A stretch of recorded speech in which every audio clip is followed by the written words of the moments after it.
Hey guys, welcome out to Revolution this morning. We're going to continue looking at the 190 list of Scrivener's 1881 Greek New Testament, and we're comparing that with Beza's 1598 Textus Receptus, while we're looking at the decisions that were made by the King James translators. And so basically this is, we're looking at the 190 list that Scrivener claims are the places where the King James translators departed from Beza. And so we're up to Mark chapter 6, verse 45. Now, if it sounds like I'm in a wind tunnel, I am. I've got a whole bunch of fans around me. It's quite hot here at the moment. And we do have aircon, but it's in a different room, and so not in this room. So it gets quite hot here. So I just thought I'd let you know that's why it might be a little bit difficult to listen to. But it's either I just sweat and be very uncomfortable, or you guys just put up with a little bit of background white noise. Okay, so what we're going to do, these three, I'm going to look at three today, and they're quite easy. So we're looking at the difference between Bethsaida and Bethsaidan. Okay, so this one just has a final nu here. And so obviously when I've written not yet sure, most of the time, unless it's absolutely necessary for me to look these up, I haven't yet, because many times something like this with just a final nu is so self-explanatory that it's almost not worth doing a video on, you know what I mean? So I'm going to zip through this. So we're going to look at that one. We're going to look also at Gennesaret, one with a double nu and one without. So we're looking at that as well. And then the next one in Mark 8:22 is exactly the same as the first one. So this should be a quick video, but I do want to go through all the details, because sometimes we do miss some things. And so you look at a few details and you think, okay, well, I missed that, or maybe there was a different vowel pointing or something like that, or in a sense where, sometimes there's some smooth breathing or a rough breathing or a different accent or something that could have made a difference. Okay, so let's just start this. So usually what I do is I go through these four photos. So we have Scrivener's appendix, we have his main Greek text, and then we have Beza's Greek text, and then we have the King James version down here. So what I'll do is I'll go into Bethsaida here. So this is Scrivener's 1881 appendix, his 190 list. That's at the back of his edition of the Textus Receptus. So it has 645, Bethsaida, Erasmus, and Vulgate. And so Bethsaidan is Beza and Kriteriomnes, which means all other editions. So basically it's only really Erasmus that has this reading here. The rest of them have the final nu. Okay, so let's just jump back there. I might open them in new windows. Okay, so we see that Scrivener has dropped off the final nu. He's following Erasmus.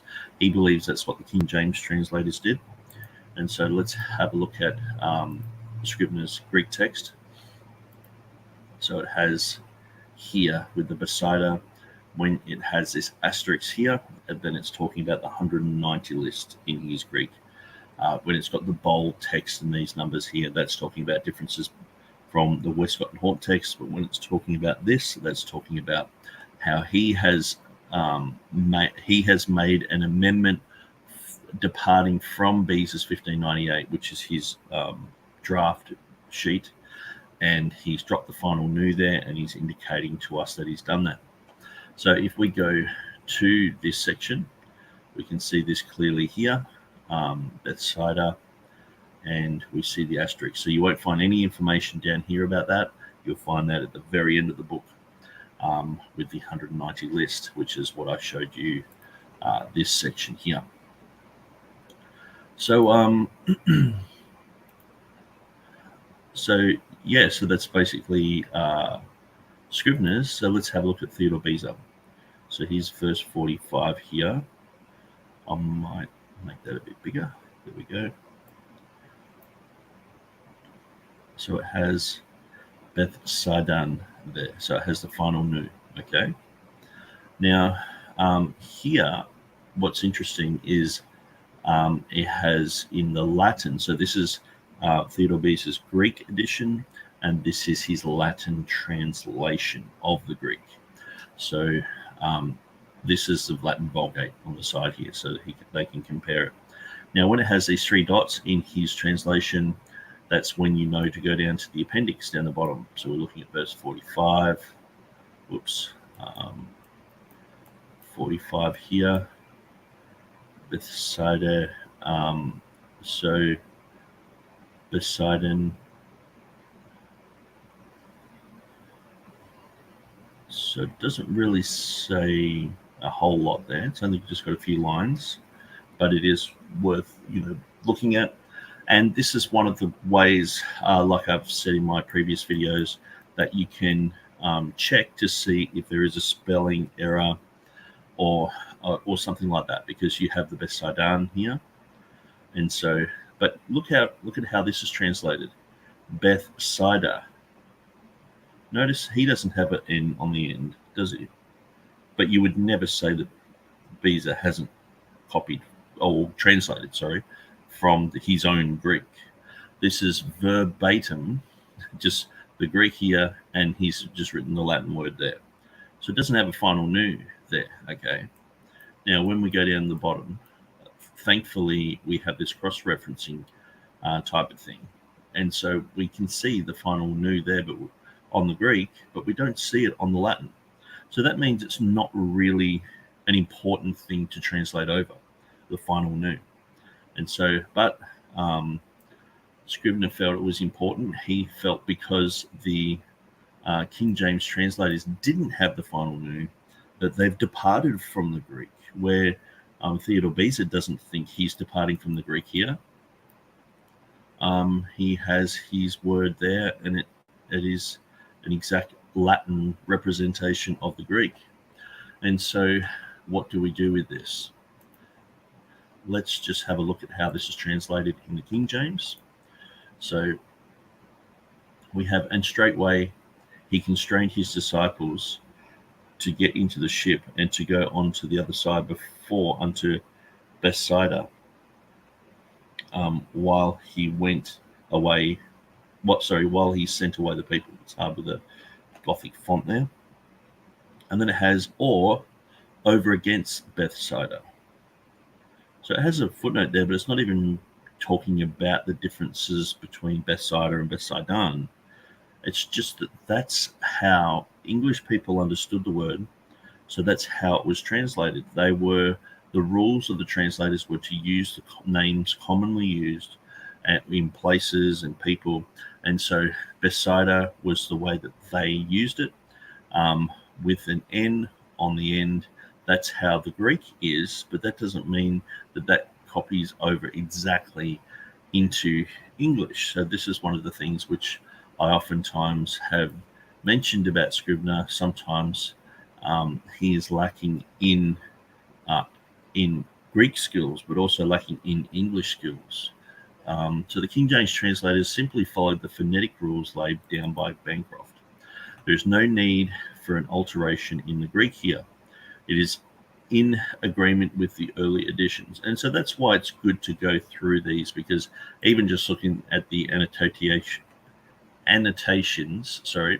of Theodore Beza, we can see here, we've cross-referenced that. We can see that it's not an error in the Latin or in the Greek, but we can see here he's written about this, and he's talking about John 6:17 and 21. So I might just quickly look those up. John 6:17.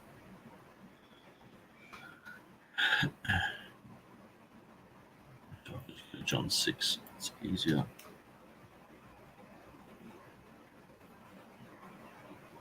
Six, 17 and 21. Let's have a look. Okay, so he's talking about Capernaum. 21. Immediately they're in the ship. So he's just basically giving some narrative there, I think.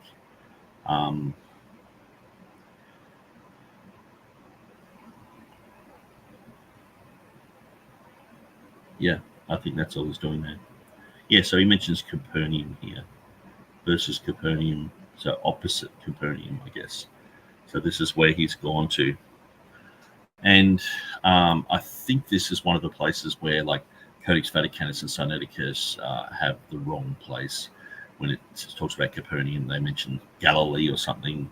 That they have a massive error in their text. Oftentimes, Vaticanus and Sinaiticus will have geographical errors that just make Jesus go to the wrong spot. Or one minute he's preaching in a synagogue, and like later that day he's like 2 days journey somewhere, and it's like that doesn't make much sense. But they go with the harder reading, which is quite bizarre, but that's what they do.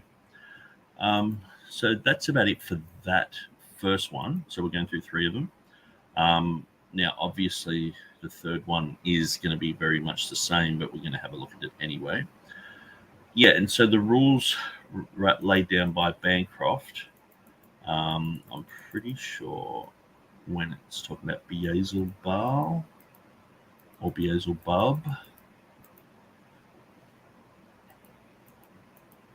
Yeah, here. So it says that this is one of the rules for the translators. The names of the prophets and the holy writers with the other names of the text to be retained as nigh as may be, according as they are vulgarly used. So this should be something that Scrivener knows about, but he wants to change the text, and so that's what he's done. I can't see why Theodore Beza didn't change his Latin to match. He just basically used the equivalent to a vulgar Latin. Okay, so let's go down to the next one, Mark 6:53. Gennesaret or Gennesaret. So it's quite amazing. So here we have Gennesaret. The Complutensian Polyglot has that. So actually, this is why I really need to be careful here, because one has an extra nu in there, but it also has, if you notice, a final theta. So you'll be able to see where I get my Greek letters from. Greek alphabet. Wikipedia, Greek alphabet is the best place to get the Greek letters. I'll quickly show you why. So you got your whole alphabet there, which you can just copy and paste. But when you go down the bottom, you've got this table down here, which is all the unique little squiggles and things that sometimes appear in manuscripts. But you might just want a smooth breathing or a rough breathing over an alpha or something, or you might want a dative iota subscript or something like that down the bottom. And so this is a great table to go through and check all those things if you're making your own Greek sentences and things like that, or your own Greek words. So, but we don't need anything fancy. We're just grabbing a small theta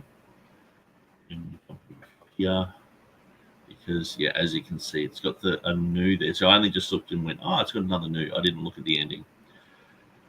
So it does have 2 little differences here. So we'll just quickly fix that. Which one is it? It's got Gennesaret. That's good.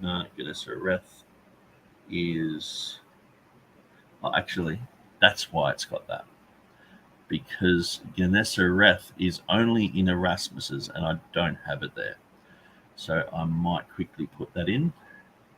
Now, usually what I do is I go through, because these are quite simple ones, that they're just phonetic. And so it's almost not worth even doing these, you know what I mean?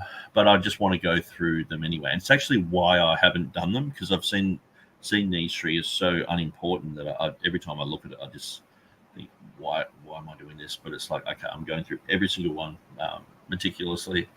So let's jump down, so that's got the one nu, so that would be the equivalent to Beza's, but with a final theta. So,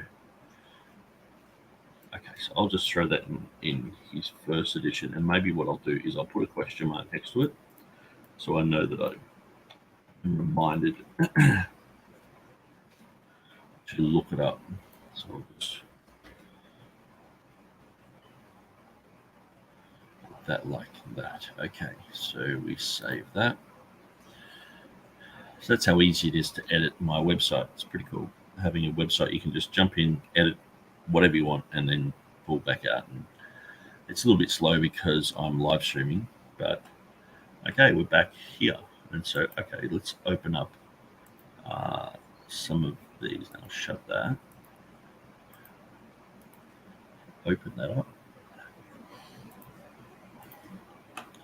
Okay, so this is Scrivener's 1881 reading, Gennesaret. So he's saying the Complutensian polyglot has that reading. So that's what he believes the 1611 translators did, not because it has AB 1611 underneath it. That's part of the further sentence, but this is what he believes the King James guys followed. So he believes that they got that from the Complutensian polyglot. So Erasmus has Gennesaret, as we just saw, the Vulgate, Clementine Vulgate, so that's the 1892 Sixtus, sorry, Clementine Vulgate. So the AB 1611 has that as well. Okay, so that's where. So we'll look at the AB here. Yes, it has a TH. So it might go Gesenereth.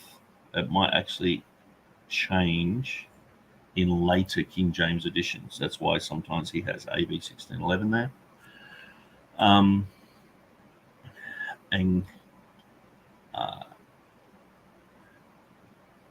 So Gennesaret is in Beza.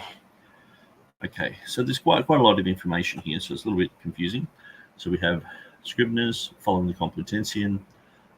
We have Gennesaret, which is Erasmus, Clementine Vulgate, and the 1611. So when it's saying 1611, that means that it's probably been updated to something else. So let's have a quick look. Okay, so I'm going to jump onto what verse are we? 53. It should just be here. Well, it might be the next chapter, I think. Yeah, 653. Okay.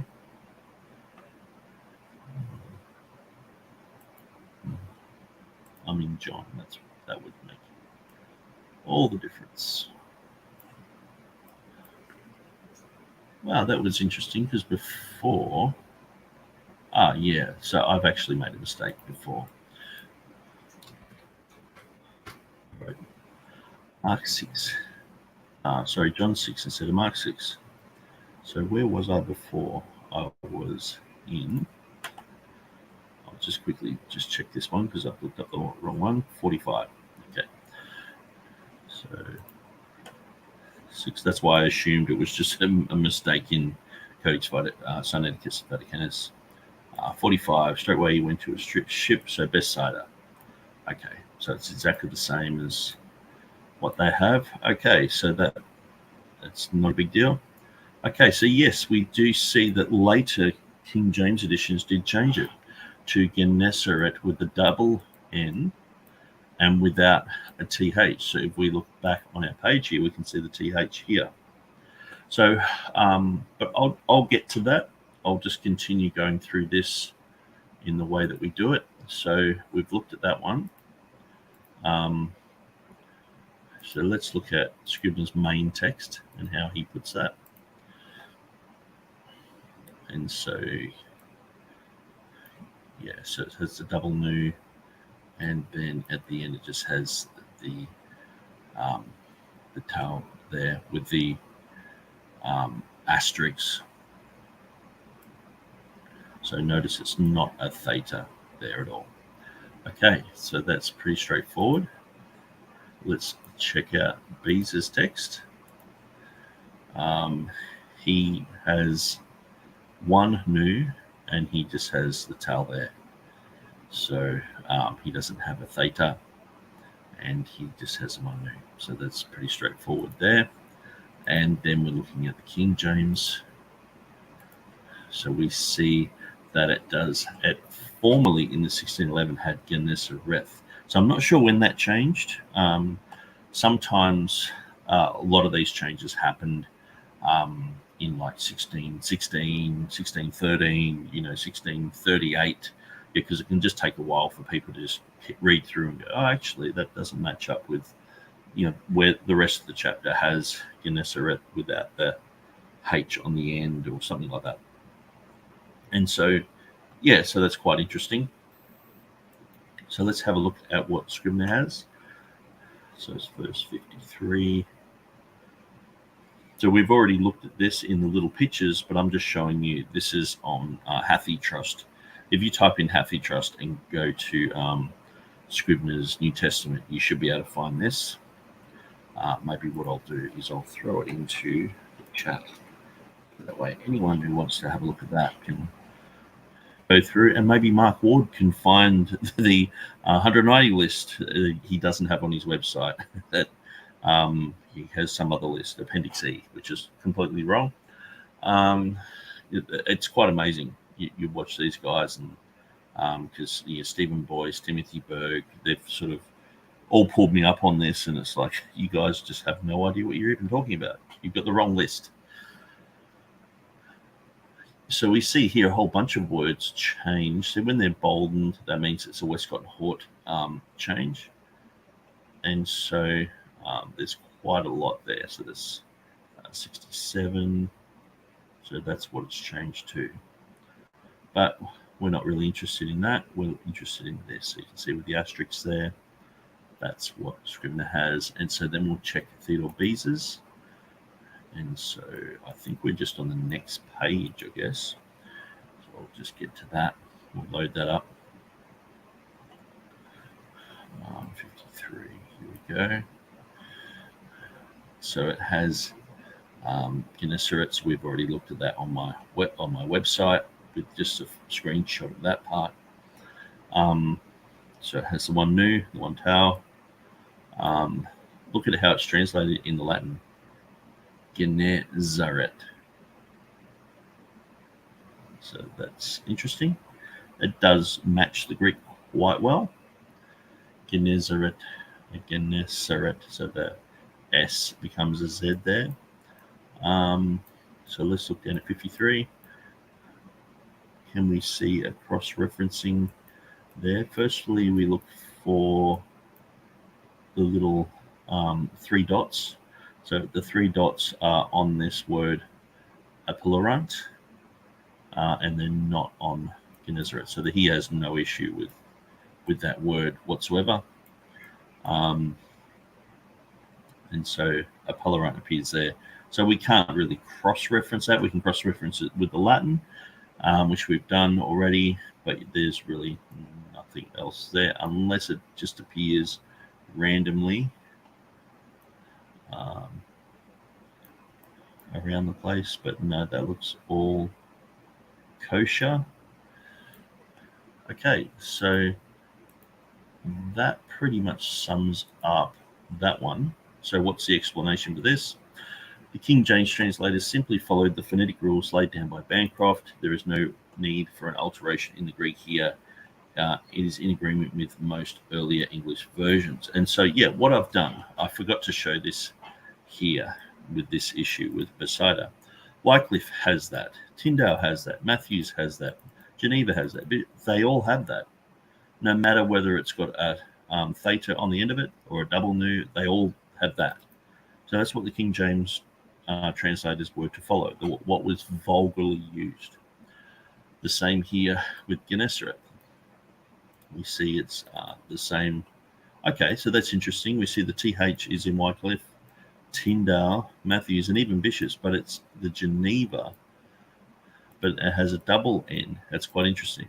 So what had happened when it came to the King James, it came to have one of those news gone, and they followed the Geneva ending. So that's interesting. So yeah, that's quite interesting, that one. But there's really no translatable difference. It's the same place, whether it's got a TH on it or a T. And so we can see the 1611 had that, but they corrected that back, believing that was an error. So sometimes what I find is some of the errors that end up in the 1611 are because they've gone back to the bishops and they've said, hang on, it has the TH. And so oftentimes I think it might be the printers. They've gone, well, because they knew the bishops was part of the draft work. And so I think they would have had bishops' Bibles handy. Or sometimes I guess they used the bishops as a draft. So maybe it was just a little bit of carelessness of not correcting that ending and crossing out the H. But it's not translatable. It's just a slight error that was fixed in later editions. And so we'll move on to Mark 8:22. And so as we can see, we've got the same issue here. So that's why I'm not going to labor long on this, but we just want to go through this information. So let's look at what Scrivener has. Scrivener has 8:22 Besida in a Complutensian polyglot in the Vulgate has that reading. So Besidan is Erasmus, Stephanus, the Platon polyglot, and Beza. So pretty much everything has the final nu there. And so let's have a look. Scrivener, he doesn't want the final nu there. He wants to go, who is he going with? The Complutensian polyglot. So yeah, we can see here with the little asterisk, that means that's part of the 191 differences. So it's just a letter N there. And so let's have a look at Theodore Beza. So Theodore Beza, he has the N there. Besadan. So there we have the N, the nu, and let's look at what the King James has. And he cometh to Bethsaida, and they bring a blind man unto him, and besought him to touch him. So they have that without the N on the end. So that's why Scrivener's gone, oh, it doesn't have the N on the end. So that must be what the King James translators did. So I think that's poor reasoning, considering the phonetic nature of this. And I've just basically written C mark 645 above. Okay, so I'll just shut those down. So let's just have a quick look at his text. Okay, so that's 7. Where are we? We're at 8:22. So 8:22. Let's head down. We're at 7 there. 8. Starts there. Okay. 22. Here we are. Beside us. So it's the same picture that I showed you before. Just so you know that we get the source for my picture there. Same one there. Okay, let's have a look at Theodore Beza. So where are we? I think we're in 6 or something. Let's go a few pages up the road and we'll see if we can find 8.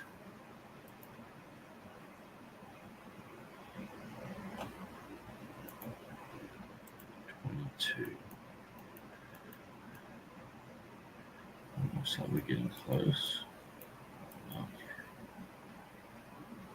Okay. Maybe that is it. It is.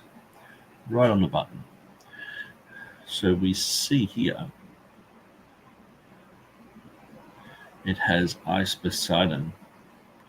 So it's interesting here he has Bethsadan, where before he had Bethsaida with the A and the E symbol in the Latin. But this, see, that doesn't mean that it's actually changed in a sense where Latin is an inflected language as well. And so depending on whether it's a subject or whether that's the subject or the object of the sentence, that could change the ending. So I don't know that much about Latin, but I do know enough to go. You'll see names even change. They'll have Yesun or something, for Jesus, or like we see that in the Greek with Jesus and Yesu. So anyway, there is a little marker here to show that there is something in the appendix, and so but I'm not sure if it's got those ones in it. So let's just have a look. Where are we? Yeah, 22. So yeah, it's got nothing of real importance there. So